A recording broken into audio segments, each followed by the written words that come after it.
datang kembali di channel Nurul Huda. Jangan lupa like dan subscribe ya. Terima kasih.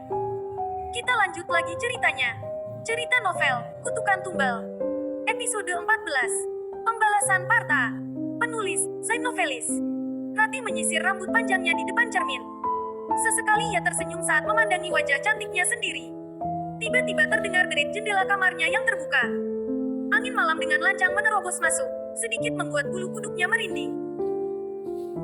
Sepertinya gue harus minta papa beli jendela baru. Gumamnya kesal lantas berjalan malas menuju jendela. Rati menoleh saat ia mendengar sebuah bisikan yang terasa dekat. Ia menggeleng seraya cepat-cepat menutup jendela, mencoba menampik apa yang baru saja ia dengar. Mungkin gue kebanyakan marah-marah di kantor. Jadinya pendengaran gue agak sedikit error, pikirnya. Rati mulai menguap karena mengantuk. Ia beranjak menuju ranjang, merebahkan tubuhnya di atas kasur, lantas mematikan lampu. Aneh. Kali ini ia tidak bisa tertidur pulas walau matanya terpejam. Pikirannya terus mengingat masa lalunya saat SMA. Ingatan tentang pembulian bertahun-tahun silam yang telah ia lupakan tiba-tiba kembali. Ia membuka matanya lantas menyalakan lampu. Kenapa gue mimpi si cupu itu, sih? Tanyanya kesal. Sebaiknya gue minum air putih dulu biar bisa tidur. Rati duduk di tepi ranjang, kakinya menyentuh lantai. Lalu ia mengambil segelas air putih yang ada di nakas meja dan meminumnya cepat. Sebuah tangan pucat tiba-tiba keluar dari dalam kolong tempat tidur dan memegang pergelangan kaki Rati, membuat Rati tersedak. Rati segera meletakkan gelas di nakas meja. Sekarang ia benar-benar mulai takut. Rati berjongkok perlahan sambil meneguk ludah. Dengan napas mos-mosan, dia memberanikan diri mengecek hal apa yang ada di kolong ranjangnya. Dan, tidak ada apa-apa. Di bawah sana benar-benar kosong, tak seperti yang ia duga. Apaan? Sih, gue. Pasti gue cuma berhalusinasi karena stres kebanyakan kerja, kata Rati. Rati berbalik. Sungguh bisikan yang memanggil namanya benar-benar terasa dekat. Siapa? Rati melihat ke sekeliling dengan mata waspada. Keluar lo, Rati. Rati segera berlari menuju pintu saat ia yakin bahwa suara itu bukanlah sekedar halusinasi. Namun saat ia membuka pintu, ia langsung berteriak kaget saat menjumpai sosok gadis berkulit pucat yang berdiri tanpa menyentuh lantai. Rati berlari menjauh. Tapi, langkahnya terhenti saat punggungnya menabrak jendela kamarnya. Sosok itu melayang mendekatinya dengan cepat. Rambutnya panjang dan memakai seragam sekolah. Sosok itu benar-benar tak asing baginya. Dia, siswi yang pernah ia bully hingga mengalami depresi berat dan akhirnya memutuskan untuk bunuh diri. Mau apa lo? Pergi. Bentak Rati dengan suara gemetar. Bayar semua kejahatanmu, tagih Gea.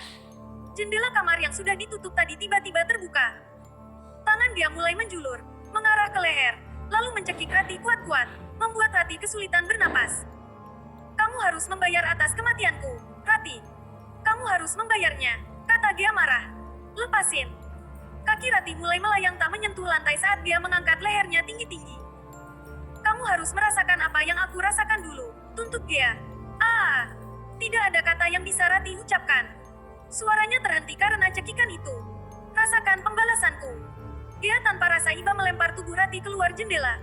Rati bertahan. Tangannya memegang dahan pohon yang tumbuh di dekat jendela kamarnya.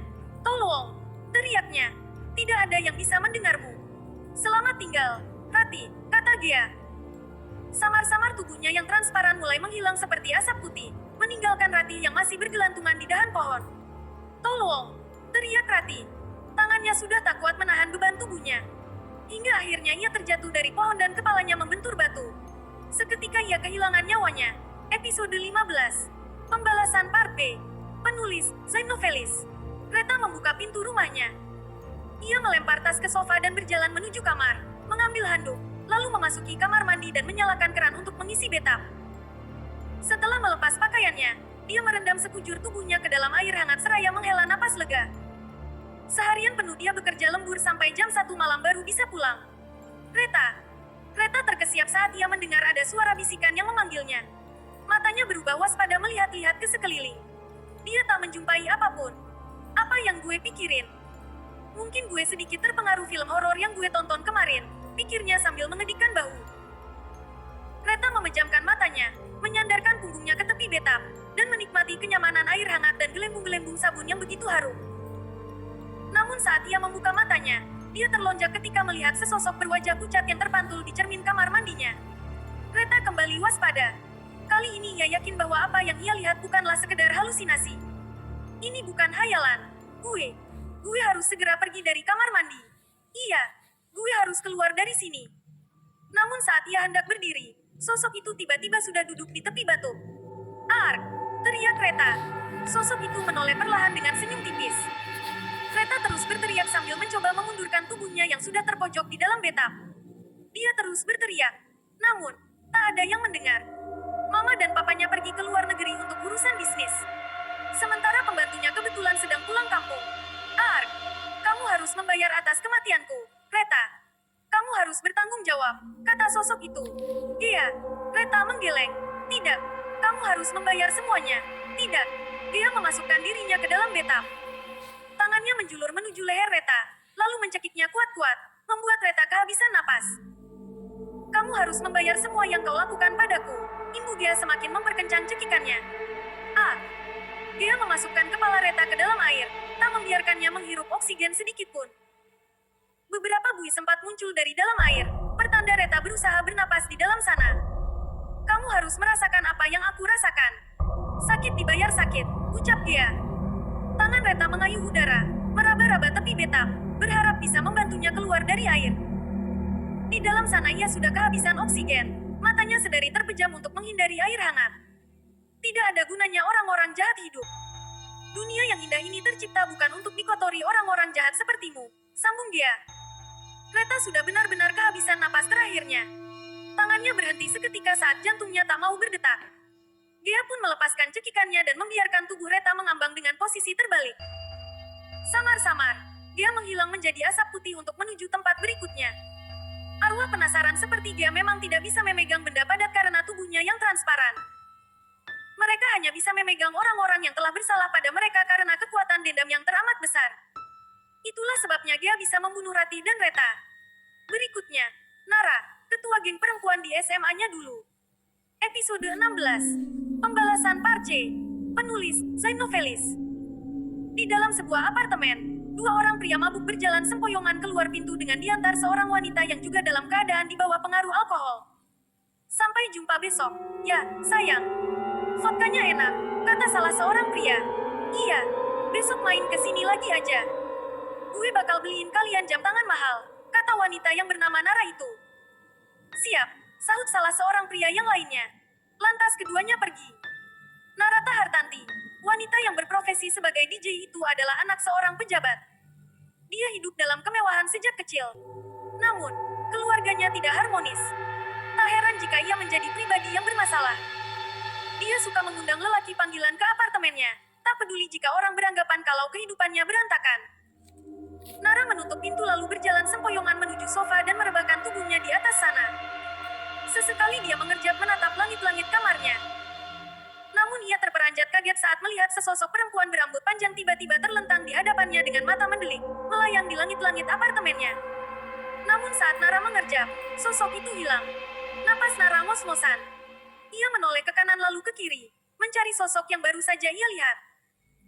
Saat ia merasa lega, tiba-tiba bulu kuduknya berdiri merinding ketika ia merasakan ada seseorang yang berdiri di belakangnya.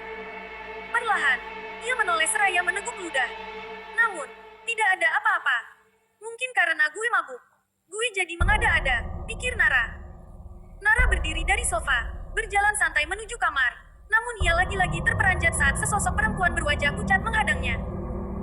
Dia mulai berkeringat dingin dengan berjalan mundur saat sosok itu melayang mendekatinya perlahan. Gia. Mata Nara mendelik kaget saat mengingat wajah perempuan berwajah pucat itu. Kamu harus ikut aku ke neraka, kata Gia dengan tatapan tajamnya. Semua kejahatan harus dibayar lunas. Enggak, Nara menggeleng. Bersiaplah pergi ke neraka. Nara kembali menggeleng. Dia berlari keluar apartemen lalu memasuki lift. Cepat-cepat memencet tombol lift dengan tujuan lantai paling bawah. Kepalanya mendongak saat lampu lift berkedip. Keringat di dahinya semakin bercucuran. Ting. Nara langsung berlari keluar apartemen seperti orang gila. Sesekali melihat ke belakang mendapati Gia yang mengejarnya, membuat penghuni apartemen lainnya berkernyit heran saat berpapasan dengannya di lobi. Pergi. Jangan ikuti gue. Usir Nara. Nara terlihat seperti orang gila yang berbicara sendiri karena sosok Gia tak dapat dilihat penghuni apartemen yang lainnya. Dia terus berlari tanpa alas kaki menuju pintu keluar. Tapi, seberapa cepat pun dia berlari, dia tetap bisa mengejarnya. Pergi lo, jangan ganggu gue.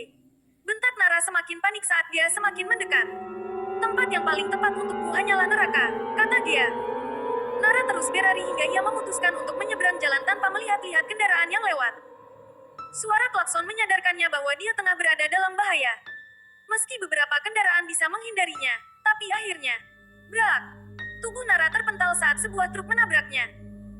Dia tergeletak di atas aspal dengan kepala berdarah, mata mendelik, sementara kaki dan tangannya patah hingga tulang belulangnya muncul terlihat. Sampai jumpa di neraka, kata dia lalu ia menghilang menjadi asap putih yang mengudara. Pengendara truk itu keluar dari dalam truk yang dikendarainya, membuat warga yang menjadi saksi atas kecelakaan itu menjadi mengamuk tanpa tahu apa yang sebenarnya terjadi. Untung saja polisi segera datang untuk mengamankan keadaan dan melakukan autopsi terhadap jenazah Nara. Kini dia bisa tenang beranjak ke akhirat setelah puas membalas dendam. Baginya, orang-orang seperti Rati, Reta, dan Nara tidak pantas hidup di dunia ini. Pasti mereka bertiga terus mencari-cari korban pembulian seperti Gea. Bagi Gea, cukup dirinya saja yang merasakan. Bersambung.